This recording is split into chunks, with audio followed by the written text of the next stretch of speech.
So, mga meme ako, kumusta kayo? Welcome back dito sa aking bagong YouTube channel. For today's video ay pag-uusapan na naman natin si Popo App. Kung interesado ka nga pong mag-Popo agent at nagbabalak kang magbukas ng sarili mong agency, huwag ka munang mag-recruit agad. Bago ka magsimula, may iilang bagay na kailangan mong ihanda para maging maayos ang pagpapatakbo ng iyong team. Kaya naman sa video na ito ay pag-uusapan natin ang mga bagay na dapat mong ihanda bago ka magbukas ng Popo Agency. Kung first time mong maging agent, malaking tulong ang video na ito para magkaroon ka ng idea kung saan ka magsisimula. Kaya naman, panoorin niyo po ang video na ito hanggang dulo. Pero syempre, bago tayo mag-start, make sure muna na nakasubscribe kayo and naka-hit all the bell button ka para ma-notify ka every time po na may bago akong video na i-upload.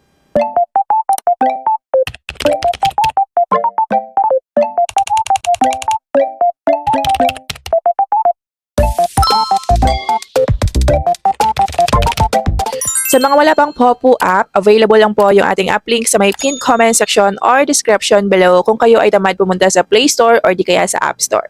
So let's start! Number 1 mga mi, alamin mo muna ang platform. Kilalanin mo muna ng mabuti ang Popo app. Bago ka manguna sa ibang tao, kailangang naiintindihan mo mismo kung paano nagana ang isang application. Alamin ang mga patakaran, mga proseso dito, mga features ng application, at syempre mga responsibilidad po ng host at ng agent. Hindi kailangan na alam mo agad ang lahat. Pero dapat handa kang matuto at mag-research para kapag merong magtanong ng mga host mo ay alam mo agad ang mga isasagot mo. Alam mo kung paano mo sila gagabayan. Number 2 mga mi, maghanda ka ng malinaw na rules sa agency mo. Huwag hintayin na marami kang host bago mo maisipang gumawa ng sarili mong rules. Mula pa lang sa simula, dapat malinaw na sa mga recruits mo ang mga ito. Ano-ano nga ba ang kanilang mga expectations? Ano-ano ang kanilang mga responsibilidad dito? Ano-ano ang mga bawal? Ano ang communication process sa agency mo? At syempre, ano ang agency policy mo? Kapag malinaw ang rules sa umpisa, mas mababawasan ang mga misunderstanding sa future.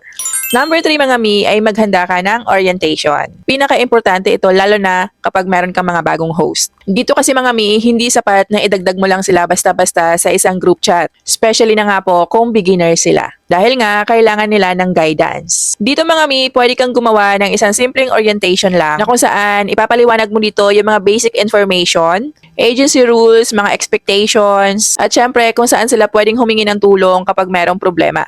Number 4 mga mi ay maghanda ka ng communication channel. Dito, kailangan mo ng maayos na communication channel. Halimbawa na lang ng group chat para po sa mga announcement, reminders, mga updates, at syempre concern ng team. Importante mga mi na alam po ng mga host mo kung saan sila pupunta kung meron silang mga tanong.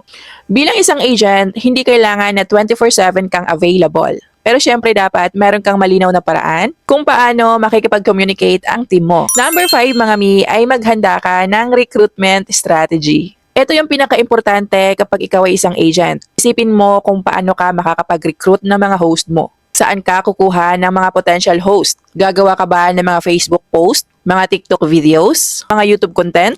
O di ba kaya mga personal referrals? Mas maganda na meron kang malinaw na recruitment strategy kaysa naman basta lang mag-post ng mag-post. At syempre mga mi, lagi niyong tatandaan na huwag kayong mangako ng garantisadong kita agad.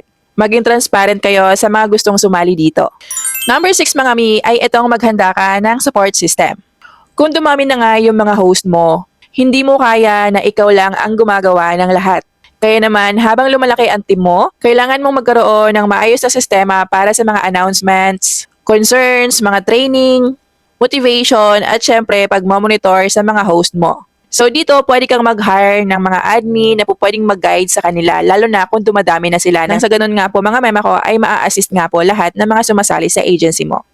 Ang magandang agency kasi ay hindi lang ito tungkol sa dami ng mga na-recruit. Pinaka-importante din dito kung paano mo sila inaalagaan at ginagabayan. Number 7 mga mema ko, maging handa sa responsibilidad.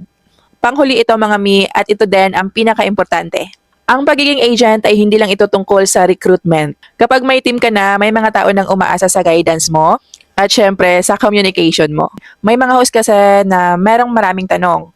May mga araw din na merong mga misunderstandings. May mga host din na minsan nawawalan ng motivation. Kaya naman dito, kailangan mong magkaroon ng pasensya, responsibility, at maayos na pakikitungo sa team. So kaya naman kung ikaw ay nagpaplanong maging agent dito sa loob ng application, tandaan mo ang mga ito. Pinakauna mga mi ay alamin mo nga ang platform. Maghanda ka ng malinaw na rules, magkaroon ka ng orientation, maghanda ka ng communication system, magkaroon ka ng recruitment strategy para sa agency mo. At higit sa lahat, maging handa ka sa responsibilidad mo dahil nga ikaw ay agent at marami nang aasa sa'yo lalo na kung marami ka ng host. Kaya naman mga mema ko, kung nakatulong nga po sa inyo ang video na ito, huwag nyo kalimutang i-like ang video natin, i-share para doon sa mga gustong matuto. At syempre, huwag nyo kalimutang i-subscribe din po itong bago kong channel para maging updated kayo sa aking mga future pang video na i-upload. By the way mga mema ko, bago ko tapusin ang video na ito, kung kayo nga po ay naghahanap ng murang mabibilhan ng coins para nga po dito kay Popu App. And good news, dahil hindi lang po sila dito nagbebenta ng coins, sila din po ay available sa Sugu App, sa TikTok, sa Chamet, sa Bigo, at sa marami pang ibang mga earning applications. Alam nyo ba na meron akong sobrang highly recommended po na platform sa inyo na kung saan dito ay nagbebenta nga po sila ng sobrang mura lamang. Ito ay walang iba kundi si KukuDP. Paano nga ba kayo makakapunta sa kanilang shop? I-click nyo lang po yung link na nasa pinned comment section or description below and automatic na po kayong mapupunta dito sa kanilang shop. Dito mga mi ay makikita nyo po agad-agad yung sobrang daming mga live streaming applications and mga viral games na kinaaadikan ng mga gamers ngayon. So kung halimbawa nga po ay gusto nyo bumili ng coins para kay Popo, syempre i-click nyo lang yung application, mag-enter lamang kayo ng ID number nyo, pumili lamang kayo ng package na gusto nyo i-avail and mag-send payment lamang po kayo. Dito mga mema ko ay tumatanggap sila ng payment via GCash, Paymaya, KuCoin, bank transfer, and marami pang iba. Maliban dyan mga mi, kami din po ay namimigay ng mga coins weekly para doon sa mga laging nabili ng coins gamit po yung aking mga links na nasa pinned comment section or description below. Syempre make sure lamang na nakafollow kayo sa aking bagong FB page dahil dito ako nagpo-post ng mga mechanics namin regarding nga po sa mga pag-giveaway namin. Again, kung kayo ay wala pa nitong application, nasa pinned comment section or description below lang yung link. Kung naghahanap naman kayo ng agency, pwede kayong mag-join sa aking team. Pero tandaan, ako po ay no release policy dito, kaya naman make sure na sigurado kayo. And kung kayo naman ay gusto mag-apply bilang isang agent, nasa pinned comment section or description below din po yung ating link niyan.